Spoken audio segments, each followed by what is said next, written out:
दोस्तों नमस्ते, प्रणाम, जय श्री राम जी, राधे राधे। आप सबकी स्वागत करती हूँ अपने चैनल में। तो आज मैं बहुत ही प्यारा चुटकुला भोजपुरी नाच गीत झूमर गीत लेकर आई हूँ, क्योंकि लगन स्टार्ट हो चुका है। मेरी प्यारी बहनी दीदी माताएं से हाथ जोड़ करके रिक्वेस्ट है कि हमारे इस झूमर गीत को आप लोग जरूर सुनिएगा। अच्छा लगेगा तो कमेंट बॉक्स में जरूर लिखिएगा, गीत वीडियो को लाइक करिएगा, ज़्यादा से ज़्यादा शेयर करिएगा। तो चलिए मैं सुनाने जा रही हूँ, आप लोग बने रहिएगा, हमारे शोर में जरूर सुने। ए जी आई ला रे ला मारे ला सीटी, ए जी आई ला रे ला मारे ला सीटी, त हमरा नाई हर से आइल बा बैरा ना चिट्ठी, त हमरा नाई हर से आइल बा बैरा ना चिट्ठी।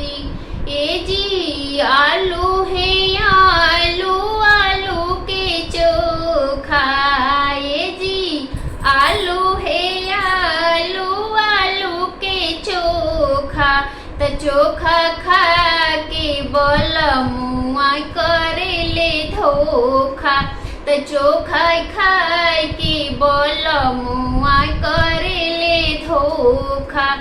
ए जी आई ला रे ला मारे ला सीटी, ए जी आवे ला रे ला मारे ला सीटी, त हमरा नई हर से आइल बा बैरा ना चिट्ठी, त हमरा नई हर से आइल बा बैरा ना चिट्ठी।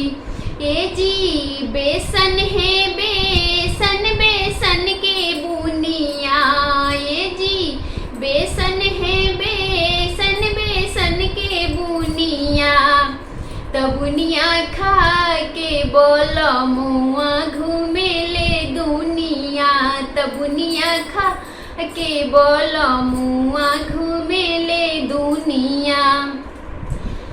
ए जी आई ला रे ला मारे ला सीटी, ए जी आई ला रे ला मारे ला सीटी, त हमरा नई हर से आइल बा बैरा ना चिट्ठी, त हमरा नई हर से आइल बा बैरा ना चिट्ठी।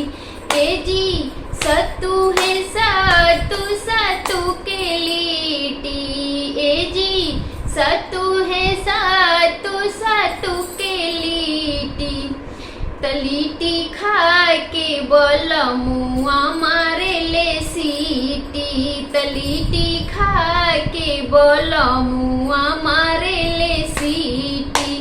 ए जी आई ला रे ला मारे ला सीटी, ए जी आई ला रे ला मारे ला सीटी, त हमरा नई हर से आइल बा बैरा ना चिट्ठी।